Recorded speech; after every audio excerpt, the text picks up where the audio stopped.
आए हैं सबसे जबरदस्त पॉइंट। जो कैद में थे सारे परिंदे, पर भी है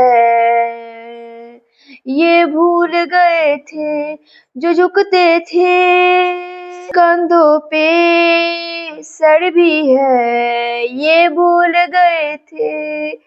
एक घोंसला कैसे बनता है एक तिनका देख के याद आया, पहले तो थे एक सो जाए घर तो फिर सोच के बाद आया। एक सोच पे है मीनार बना, एक सोच पे है मीनार बना, एक सोच संभाल भी सकते हैं सब अपने नजरिए पास रखो, हम अपना नजरिए रखते हैं सब अपने नजरिए पास रखो, हम अपना नजरिए रखते हैं।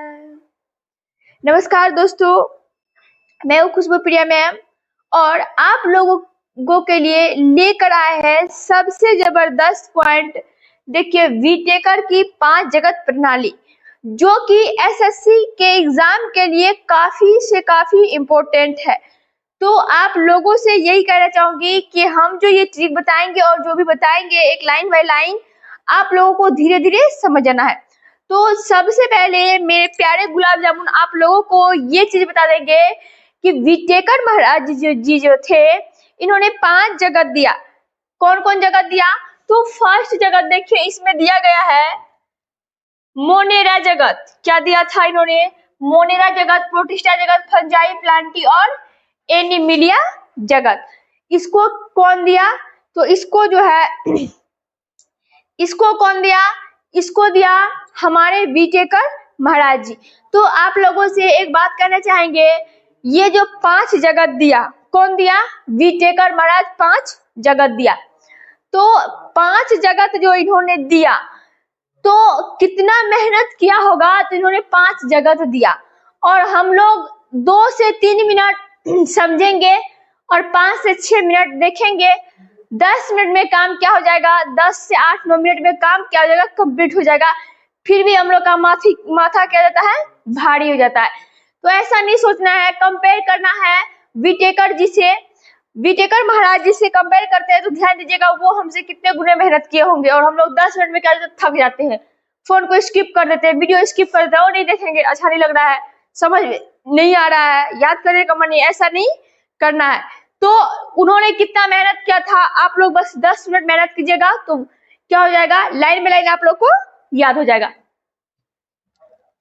तो सबसे पहला क्वेश्चन इसमें है, जो जीवाणु प्रकाश का उपयोग कर ऊर्जा उत्पन्न करते हैं। जो जीवाणु प्रकाश का उपयोग कर ऊर्जा उत्पन्न करता है उन्हें डैश के रूप में जाना जाता है। ध्यान दीजिएगा, जो जीवाणु प्रकाश का उपयोग कर ऊर्जा उत्पन्न करते हैं उन्हें डैश के रूप में जाना जाता है। किसके रूप में जो है जाना जाता है? उसको जाना जाता है फोटो ऑटोट्रोप्स में। किसको? फोटो ऑटोट्रोप्स के रूप में जाना जाता है। ठीक है, नेक्स्ट क्वेश्चन है, निम्न प्रकार के जीव में स्वपोषी पोषण पाया जाता है। ध्यान दीजिएगा, अब यह प्रकाश के रूप में, जैसे ध्यान दीजिएगा हमारे पेड़ पौधे जो तो होते हैं, हरे पेड़ पौधे, वो क्या करता है? प्रकाश संश्लेषण के द्वारा क्या करता है? अपना भोजन खुद से तैयार करते हैं, इसीलिए उसे क्या कहते हैं? हम स्वपोषी कहते हैं। तो ठीक उसी प्रकार जो है निम्न प्रकार के जीव में स्वपोषी पोषण किसमें पाया जाएगा? तो स्वपोषी पोषण जो है ये पाया जाएगा जीवाणु में। क्यों? क्योंकि ये अपना भोजन जो है स्वयं संश्लेषित करते हैं, इसीलिए हम इसे क्या कहेंगे? स्वपोषी जीवाणु। ठीक है, नेक्स्ट लेवल है निम्न बैक्टीरिया समूह है। ध्यान दीजिएगा, निम्न बैक्टीरिया समूह है जो मानव आंतों में पाया जाता है। ध्यान दीजिएगा, हमारे आंत में जो है कुछ बैक्टीरिया पाया जाता है जो कि हमारे लिए लाभदायक है। आप सभी जानते हैं कि कुछ बैक्टीरिया क्या होता है? हमारे शरीर के लिए लाभदायक है तो कुछ हानिकारक है। जैसे कि दूध में जब हम लोग दही डालते हैं तो दूध से दही में क्या हो जाता है? परिवर्तित हो जाता है। तो वहां जो है कुछ जीवाणु यानी कि लैक्टोबैसिलस क्या करता है? क्रिया करता है। तो वो लैक्टोबैसिलस जीवाणु जो है वो हमारे शरीर के लिए क्या है? वो लाभदायक है। कुछ बैक्टीरिया हमारे शरीर के लिए हानिकारक है। तो देखिए हमारा शरीर जो है इतना एक्टिव है, इतना एक्टिविटी रहता है, जब कोई हमारे शरीर में जीवाणु एंट्री मारता है तो क्या करता है, हमारा शरीर उसको पहचान लेता है। तो ये एंटीबॉडी जब पहचान लेता है, जो लाभदायक है उसको क्या करता है, एक्सेप्ट कर लेता है, और जो अवांछनीय लगता है उसको क्या करता है, रिजेक्ट कर देता है। क्या कर देता है, रिजेक्ट कर देता है।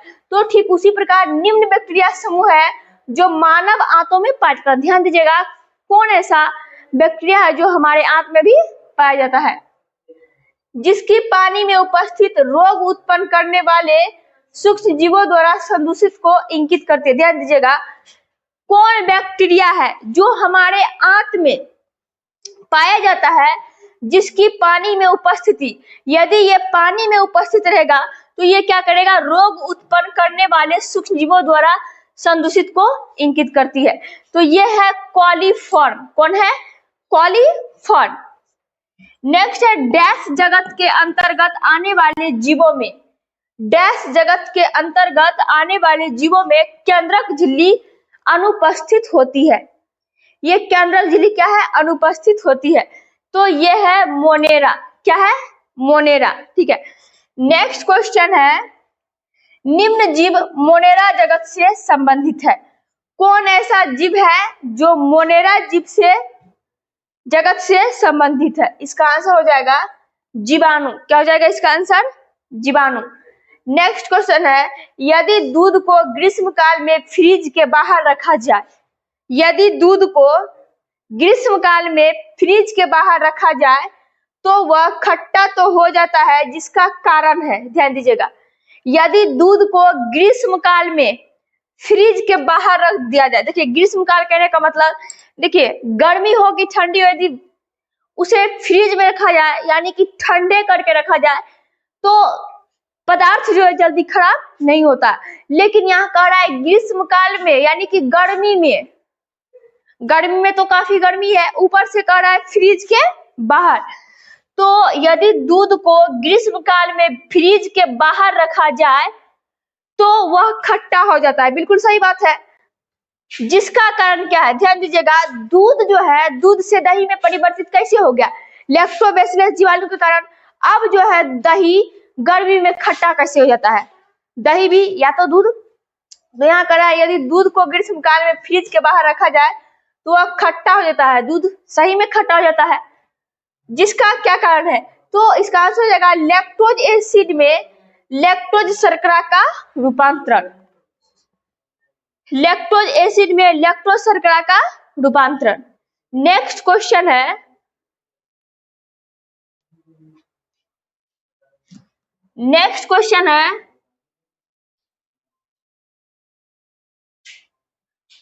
निम्न वैज्ञानिक ने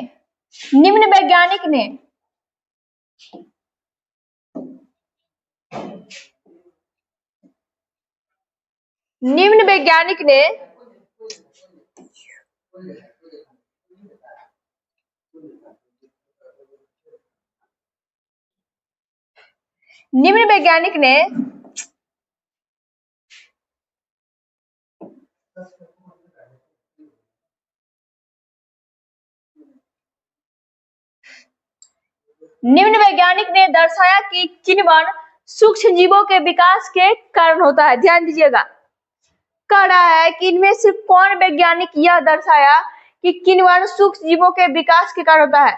ये सूक्ष्म जीव, छोटे छोटे जीव जब किण्वन में क्रिया करता है तो क्या होता है, तो कौन दर्शाया, तो ये दर्शाया लुई पास्चर। किण्वन में कौन सी बैक्टीरिया विषाणु मतलब क्रिया करता है, तो सूक्ष्म से सूक्ष्म, जिसको हम नग्न आंखों से नहीं देख सकते हैं, उसको देखने के लिए सूक्ष्मदर्शी की सहायता लेनी पड़ती है। तो कौन बताया, ये बताया लुई पास्चर। नेक्स्ट क्वेश्चन है, जलीय जीवाणुओं का खाद्य स्रोत है। जलीय जीवाणुओं का खाद्य स्रोत क्या है, तो उसका खाद्य स्रोत है फाइटोप्लैंक्टन। फाइटोप्लैंक्टन, ठीक है। नेक्स्ट क्वेश्चन, मोनेरा समूह में आता है। मोनेरा समूह में आता है, ये आता है जीवाणु। मोनेरा समूह में कौन आता है, ये आता है जीवाणु। नेक्स्ट क्वेश्चन है, इस जगत किंगडम से संबंधित जीवों की कोशिकाओं में नाभिकीय न्यूक्लियस झिल्ली अनुपस्थित है। इसका आंसर क्या हो जाएगा? मोनेरा। क्या हो जाएगा इसका आंसर? मोनेरा। नेक्स्ट क्वेश्चन है, अमीबा निम्न जगत से संबंधित है। ये मोनेरा जो है कौन जगत से संबंधित है? तो मोनेरा अमीबा। और देखिए अमीबा कह रहा है कि किस जगत का जीव है, तो आप सभी जानते हैं अमीबा का कोई आकार नहीं होता है।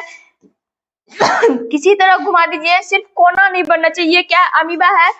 और अमीबा क्या है? एक कोशिकीय जीव है। और अमीबा का भोजन क्या है? बैक्टीरिया, डाइटम, अन्य एक कोशिकीय जीव। तो अमीबा कह रहा है कि किस जगत से संबंधित है, तो अमीबा जो है यह है प्रोटिस्टा जगत से संबंधित। किससे? प्रोटिस्टा जगत से। नेक्स्ट ध्यान दीजिएगा, गति और आहार ग्रहण करने के लिए अमीबा। ध्यान दीजिएगा, अमीबा जो होता है, जैसे कि देख लीजिए आप लोग, बकरी हो, भैंस हो, कुत्ता हो, अपना भोजन को पाने के लिए वो क्या करता है? चलता है। लेकिन अमीबा जो है गति और आहार ग्रहण करने के लिए अमीबा डैश या कुटपाद कहलाने वाले अंगुलियों जैसे एक या अधिक प्रक्षेपणों को धकेलता है। बात सही है। अमीबा क्या करता है? ये यहीं से कहीं से मुंह बनाकर अपना गति करता है और भोजन को अंदर कर लेता है। फिर उसका भोजन रसदारी में हो जाता है, ठीक है। फिर किसी छिद्र के बाहर निकल जाता है। तो एक या अधिक प्रक्षेपों को क्या करता है? वो धकेलता है। धकेलते क्या करता है? भोजन को प्राप्त करके ग्रहण कर लेता है। इसका आंसर हो जाएगा वो पादाप। क्या हो जाएगा? पादाप। नेक्स्ट है, बहुकोशिकीय जानवर नहीं है। ये बहुकोशिकीय जानवर जो है नहीं, अमीबा नहीं है। जैसे हम लोग क्या है? बहुकोशिका है। क्या है हम लोग? बहुकोशिका, मतलब बहुत सारा कोशिका है। और एक कोशिका कौन है? जिसमें एक कोशिका है। बहुकोशिका कौन है? जिसमें बहुत सारा कोशिका है, वो बहुकोशिकीय हो जाएगा। नेक्स्ट है, अमीबा डैश प्रजाति के अंतर्गत आता है। अमीबा जो है डैश प्रजाति के अंतर्गत आता है। ये आता है प्रोटोजोआ के अंतर्गत। किसके अंतर्गत आता है? प्रोटोजोआ के अंतर्गत आता है। नेक्स्ट क्वेश्चन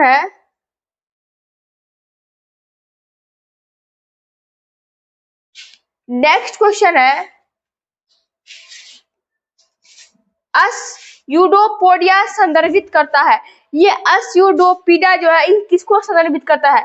तो इसका आंसर हो जाएगा कोशिका द्रव से भरा भुजा जैसा उभार, ठीक है। अमीबा प्रजाति के अंतर्गत कौन आता है? तो ये आता है प्रोटोजोआ। कौन आता है? प्रोटोजोआ। नेक्स्ट क्वेश्चन है, एक कोशिकीय नहीं है। तो ये हाइड्रा जो है, हाइड्रा क्या है? ये हाइड्रा एक कोशिकीय नहीं है, ठीक है। नेक्स्ट है, एक बहुकोशिकीय जीव नहीं है। ये पैरामीशियम बहुकोशिकीय जीव नहीं है, बिल्कुल नहीं है। करा एक कोशिकीय नहीं है, तो यानी कि बहुकोशिकीय है। तो बहुकोशिकीय कौन है? हाइड्रा है। फिर करा एक बहुकोशिकीय जीव नहीं है, तो पैरामीशियम क्या है? बहुकोशिकीय जीव नहीं है, यानी कि एक कोशिकीय है। तो एक कोशिकीय जीव के अंतर्गत कौन आएगा? अमीबा, पैरामीशियम, ठीक है। एक कोशिकीय नहीं है, हाइड्रा क्या है? कोशिकीय नहीं, यानी कि ये बहुकोशिकीय अंतर्गत के अंदर आ गया। नेक्स्ट क्वेश्चन है, यदि वीडियो अच्छा लगे तो वीडियो को लाइक कीजिए, शेयर कीजिए। यदि आप चैनल पे नए हैं तो चैनल